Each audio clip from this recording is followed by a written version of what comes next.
This story takes place in the summer of 2017.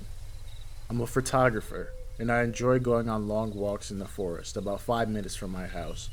This is where I capture images of trees, plants, wildlife, and the serene landscape. Deeper into the forest is a water reservoir, which even has a waterfall. During sundown, the light from the sun reflects on the water a certain way, which makes the water appear orange, like orange juice. I've been wanting to capture a few images of the reservoir during sundown for quite some time, but just wasn't able to, until this particular day. As the sun begins to dip down beneath the clouds, I begin my journey into the forest.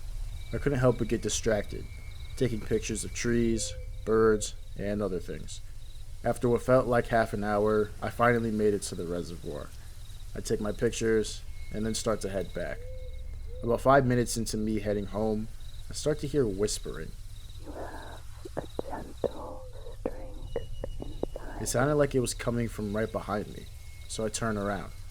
I saw nothing. I made sure to thoroughly check my environment too, as it would be easy to miss something with all the trees in the forest. Even though I couldn't see anything, I could feel someone staring at me. I turned back around and start to speed walk back. Once I was about 5 minutes from my house, I heard a clap. It sounded like someone clapping directly into my right ear. My heart jumped, and I shot my head in the direction of where I heard the clap. Nothing. At this point, the sun is almost completely down, making it uncomfortably dark. Now, I begin to jog back. Just as the sun fully goes down, I reach my house. I practically ran up to the front door and started to insert my key into the lock. That's when I could feel a tap on my right shoulder, coupled with a laugh. I won't lie, I screamed like a little bitch. I turned the key and threw myself inside, and like an idiot, forgot to close the door behind me. I run into my bedroom and lock myself in my room. I was basically hyperventilating when all of a sudden I hear footsteps walking around my house. I immediately dialed 911. I was on the phone with the responder when I heard the footsteps approaching my door.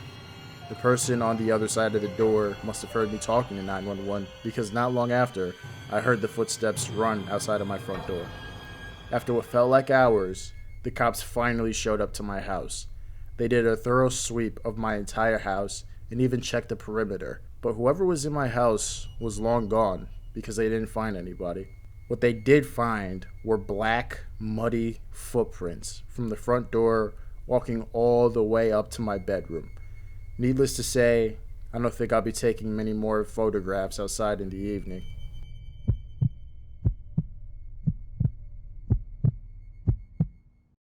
One summer evening, I was relaxing outside sitting on a chair in my back deck. It was just me in my house at this point in time, and when I'm home alone, I like to use the opportunity to just relax on the deck. I have a decent-sized house with a decent-sized backyard surrounded by woods. I go outside mainly to hear the sounds of birds chirping, the wind blowing the tree leaves, and when it gets dark, the crickets. It gives me a sense of comfort, especially since I live alone. So imagine my surprise on this particular night when I hear whistling. It was a long, low-pitched whistle that sounded like it was coming from my backyard. I sit up from my chair and look off into the backyard. Nothing. The strange thing about it was that I couldn't pinpoint where the whistling was coming from. That was until I heard it again.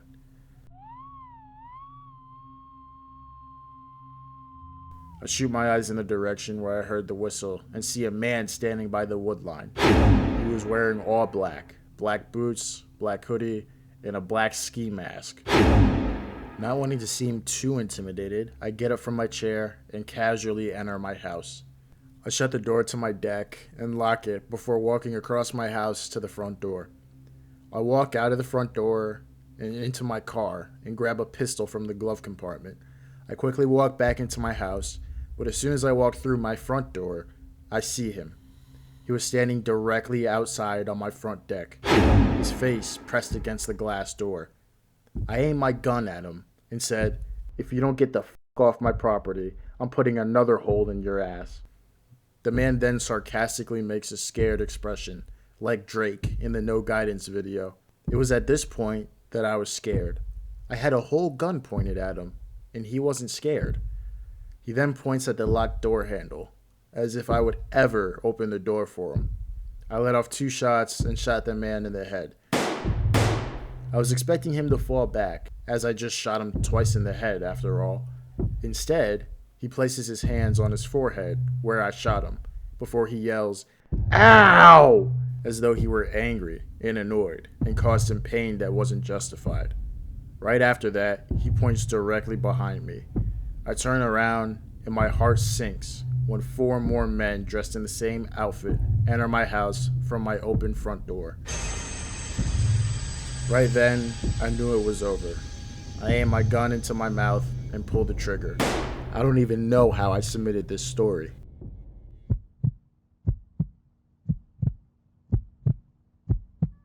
My name is Mark. I'm 26 years old, and I have a girlfriend who is 27.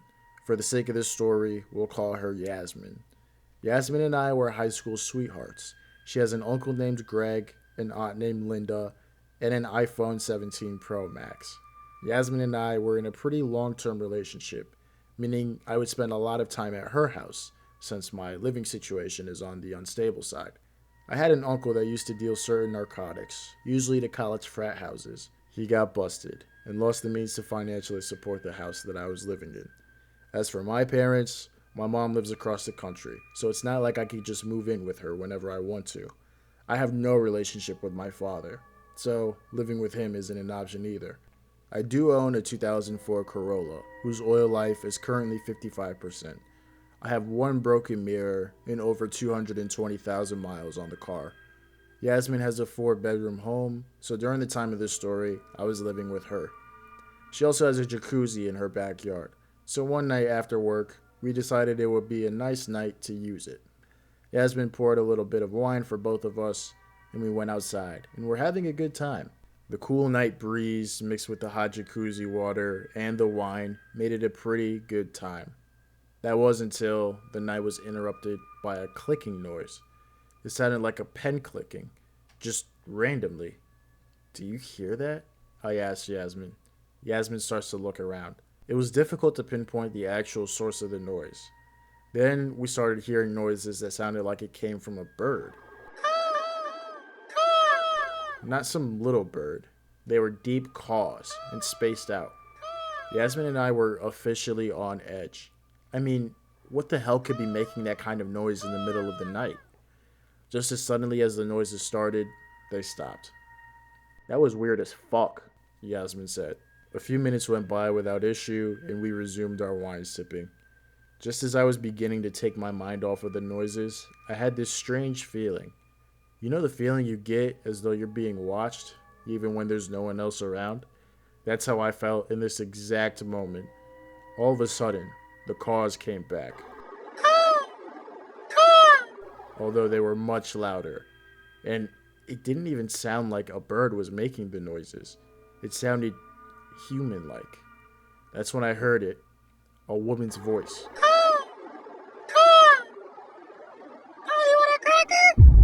That's when I turned around and saw a face. It was in fact a woman, and she was directly behind me. I could only see half of her face. Her hands were wrapped around the edge of the jacuzzi, with only her head and eyes being visible. There was this crazed look in her eyes as she peered up at me, one that sent shivers down my spine. I immediately jumped back and swam to the other side of the jacuzzi.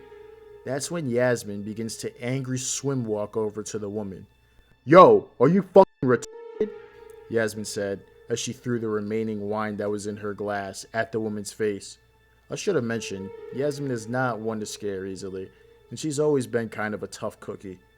That all changed, though, when the woman started screaming. She stands up, revealing the rest of her body. It was the most disturbing sight I'd ever seen. The woman was frail and was wearing old, ragged clothing. Her teeth were yellow, and her skin was almost inhumanly pale. Her screams didn't even sound human. They were low, way too low. It made Yasmin jump back.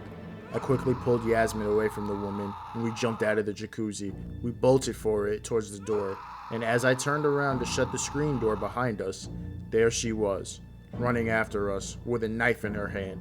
I quickly shut and locked the screen door and the actual door that was placed in front of the screen door before calling the cops. Yasmin and I hid upstairs before we heard it. She had broken the glass to one of the downstairs windows. We heard aggressive footsteps walk from the downstairs kitchen up to the stairs. They were literally stomping, as though the woman wanted to break the floor with every step. She then starts screaming again and starts banging on the exact bedroom door we were hiding in.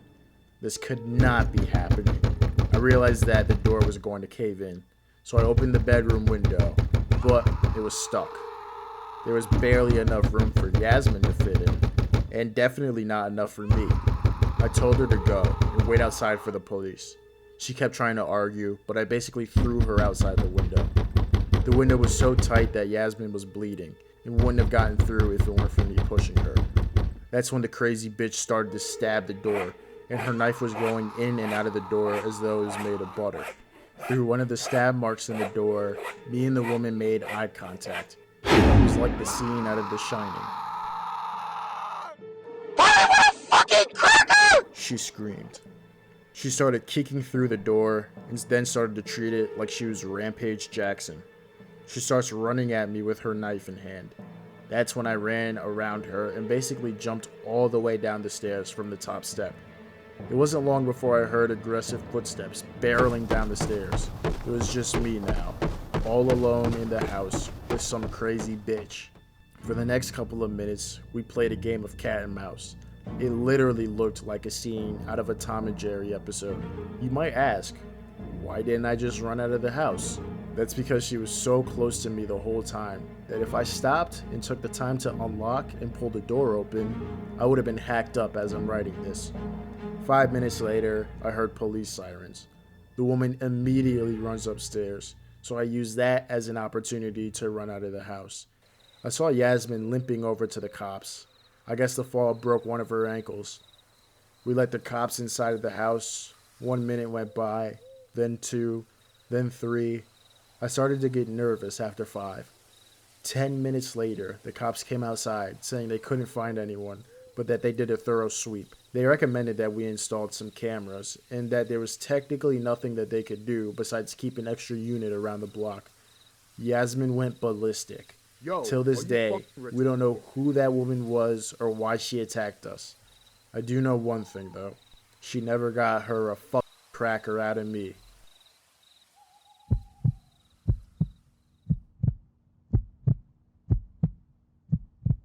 This is a story from when I was 11 years old. This took place in my childhood home when I was living with my parents, both of whom I no longer have a relationship with. This story is part of the reason why. Not only is what I'm about to tell you the beginning of the end of my relationship with my parents, but it was single-handedly the most horrifying experience of my entire life. For context, we used to live in a really old Victorian house that my parents got for dirt cheap. As soon as we moved in, the place gave me weird vibes.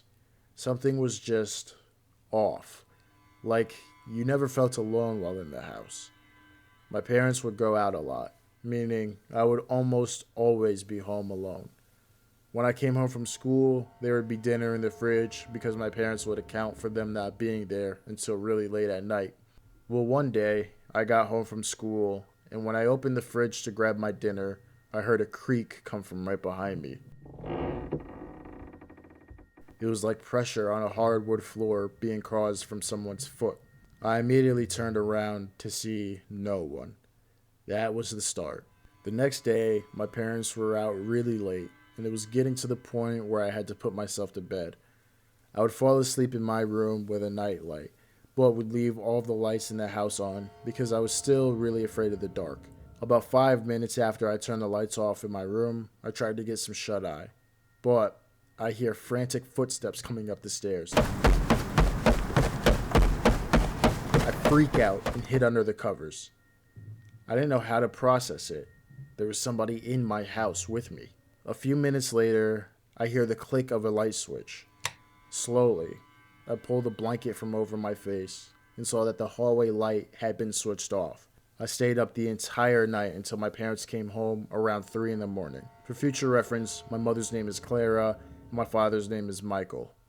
I told them what happened, and I shit you not, after a brief moment of silence from both of them, on cue, they look at each other and then busted out laughing. For a second, I thought they were playing a prank on me. Maybe it was them that ran up the stairs, but then they totally brushed off what I told them. What, you want me to check for a monster under your bed? My dad asked mockingly, while my mother laughed. They sent me to bed right after that. The following week, I was again home alone. I had a nightmare that I was being chased around by some old lady with a knife. Her teeth were yellow and her clothes were ragged. I heard her laugh. It was this twisted, demonic chuckle that came from every direction, as though it was coming out of a loudspeaker. It said, "I'm always watching you." I woke up in a cold sweat. Something was off, though. It felt like I wasn't alone in the room. I turned to my left. There was the silhouette of the same old woman from my dreams, standing in the middle of my room. Her frame was illuminated by my nightlight, but the figure was completely black. It said, "I'm always watching you." The same thing it said in my dream. I closed my eyes and screamed at the top of my lungs. By the time I opened my eyes, the figure was gone. Not only that, but my parents busted into my room. My mom immediately slapped me. "What the fuck are you screaming for? Waking me up and shit." My dad had to pull her off me. "Clara, chill out, bruh," he said, literally carrying her out of the room. The next thing to happen was the worst. I was, you guessed it, home alone one night. I was brushing my teeth and was getting ready for bed. Just as I turned to open the door to head into my bedroom, I froze. Through the crack of the door, I see a pair of eyes peering in at me from the other side of the bathroom door. I was frozen, my 11-year-old brain unable to comprehend what I was looking at. Then, all by itself, the bathroom door shuts and the lights in the bathroom turn off. I screamed and ran inside the shower and hid. Luckily, I had my phone in my pocket and called my mom. She didn't pick up. I called her again 2 more times until she finally picked up. I started whisper crying to her the situation, not wanting the person who was on the outside of the bathroom to hear me. She kept saying, "Huh? What?" I spoke a little bit louder, but apparently not enough for her to hear me, because she said, "I don't even know what the fuck you're talking about," before hanging up the phone. No way. This was insane. Did she actually just hang up on me? I felt another wave of fear wash over me. I sat in that pitch black bathroom all night until I nodded off. I woke up to the sound of my dad taking a shit. I rose from my hiding place, which was the bathroom, and showered curtains. "Daddy!" I yelled in relief. "Oh shit! What the fuck?" My dad yells as he freaks out. "What the hell are you doing in the bathtub?" he yelled. I explained everything before my mom walked into the bathroom. I re-explained myself before my mom said, "It was probably just the wind. Go to bed." The wind? I couldn't believe my mother. I begged and pleaded for her to believe me, but of course, she didn't. Later that night, I woke up at exactly 3:41 a.m. I didn't wake up on my own, though. Something woke me up. I just didn't know what. That wasn't until I felt pressure on the edge of my bed, as though there was someone sitting down next to me. I then felt an old, crusty hand begin to caress my face. I slowly opened my eyes to see the same old lady looking down at me, smiling. I screamed and jumped out of bed, past the old lady, and turned to my parents' bedroom door. I pounded and pounded on the door before it flings open. My mom was furious, but I insisted she checked my room. I led both my parents into my room to see it completely empty. My dad searched the room top and bottom, but found nothing. My mom didn't say a word to me. She just looked at my father. "Michael, is he on drugs or something?" "He must have found your shit. This is like the 9th time he said something about an old lady." "God, he's such a pussy," my mom says. That was it. It was the one thing that they didn't believe me. but insulting me because they couldn't see what I could? I hate you guys! I yelled. I'll choose a bag of blow over buying your school lunch any day of the week, little boy. My dad yelled. My mom bent over and stuck her butt out in my direction before ripping ass. Right after they tried to exit my room, the door slammed shut in their faces, all by itself. The fuck? My dad said in this confused tone. It was probably just the wind. Let's cut the shit, Clara, my dad said. Just then, the door opened by itself, and both the hallway and my bedroom light shut off synchronously. We hear a laugh. That same laugh that I heard when I woke up from my nightmare. My parents start to freak out. Oh my god, we gotta get out of here, my mom yelled. My dad grabbed me, and from the top of the staircase, threw me downstairs. I actually broke a rib and was hospitalized from this injury. My parents come barreling down the stairs and dragged me with them outside. That was all I remember before falling unconscious and waking up in a hospital bed. Coincidentally, that was the last time I was in that house. I'm in my mid-40s right now. My dad left my mom and I to start a new family in another country, and my mom has dementia. One day, as I visited her in her assisted living facility, she admitted to doing a bunch of with my father before they played within a Ouija board. She then admits to coming in contact with a spirit and asking it to torment their 11-year-old child as they just bought a new house and didn't have the financial means to take care of him. Little did she realize that I was the 11-year-old child of theirs she was referring to, and suddenly, I no longer have the financial means to pay for her assisted living. I wonder how long her old ass will last out on the streets.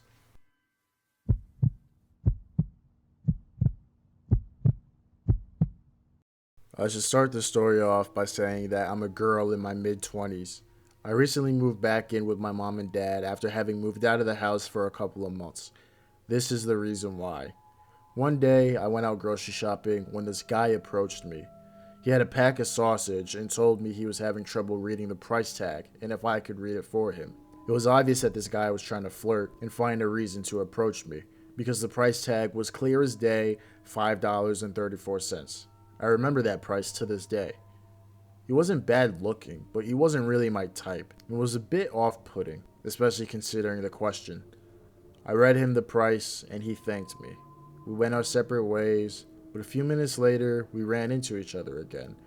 I didn't think much of it, since when you're in a store at the same time as other people, you'll tend to run into each other periodically. But this time, the guy had a box of cereal in his hands and asked me the same question, if I could read the price labeled on the box. I rolled my eyes and read the price to him in a tone that suggested I didn't want to be bothered any further. He said thank you, and I kept moving without saying anything else. I got the rest of my groceries, paid, and was walking to my car.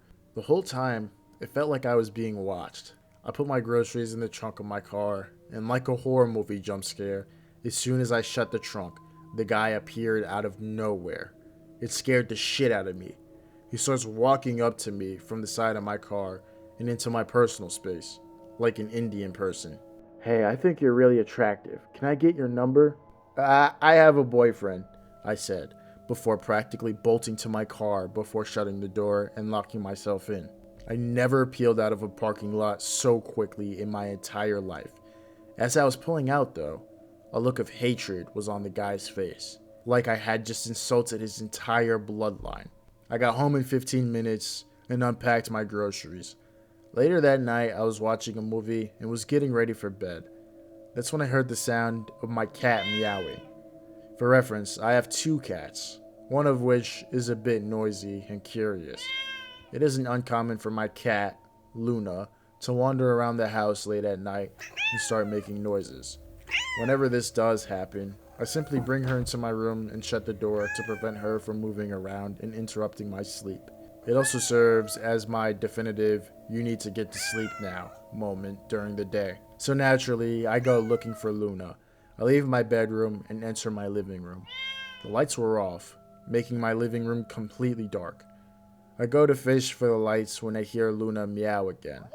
Now that I was closer to where she was, I could hear her meows more clearly. There was something off about the way she meowed. It didn't sound like her. It sounded like a person pretending to be a cat. My suspicions were confirmed when the meows became more frequent, way more frequent than a cat is even capable of meowing. It was song-like and didn't even try to sound like an actual cat anymore. Meow, meow, meow, meow, meow, meow, meow, meow, meow. That's when I noticed a figure crouching down in the middle of my dark living room. I screamed and ran back into my bedroom. To my horror, I hear heavy footsteps aggressively chase after me. I lock my door before I hear a bang come from the other side of it. That's when I hear both of my actual cats meow. Both of them were under my bed, as though I needed any more confirmation that there was a person outside of my room and not one of my pets. I dialed 911 and shouted into the phone that an intruder was in my house and was banging on the outside of my bedroom door. That's when the banging on the door stopped, and the once aggressive footsteps calmly walks away from my room and out the front door. There was no chance in hell I was leaving my room, though. 5 hours later, I heard cop sirens outside of my house. The wait time was disgustingly long, and I let the police know that. They were of no help, of course, and they told me that they would keep a patrol unit around my neighborhood, but to call back if something else came up. Fucking ridiculous. I have since moved back in with my parents, so thankfully I don't ever have to worry about whoever that person was knowing where I live. After a bit of thinking, I wonder if the event at my house had anything to do with the guy that kept following me around at that grocery store. I do know one thing. I'll never go back into that store again. If it was that same guy, I had no idea what his plan was, or what he even wanted. Like, why go up to someone and ask them to read the price tag on a cereal box if you just wanted their number? And that look he gave me, I will never forget the hate that was in his eyes. Anyways, this will forever remain the scariest night of my entire life. I don't know what would have happened to me if I had just taken a single step further into my living room. I probably wouldn't even be here writing this story. I thank my lucky stars that I'm here today. I kept replaying it in my head over and over again. The way the guy genuinely sounded like my cat, and then like a person, but only as soon as I got close. It was haunting. It was like he was teasing me. Every time I look at a dark room, I think back on that night. I don't think I'll ever be able to look at a dark room in the same way again. I always get this uneasy feeling whenever I pass by one, whether it's an empty room in the house when it's nighttime, or when it's time to turn the lights off in any house. And one thing is for sure, I don't feel safe being in a house alone anymore. My dad put up security cameras in our house just to make me feel safer. But if that guy figured out where I lived when I was living alone, what's to say he can't find me now? I know one thing is for sure. I'll be ready. The county that I live in now has way better police officers with way better response times, so I know I'm in good hands. My dad is also friends with the police chief, so that's a little more reassuring. But regardless, that night has left a permanent impact on my brain and is an experience that sticks with me to this day. Luna's getting pretty old now, so we just got a third cat. With 3 pets in the house, I don't think anyone would break in without us knowing. One thing is for sure. I keep all 3 of my cats in my room with me before I fall asleep.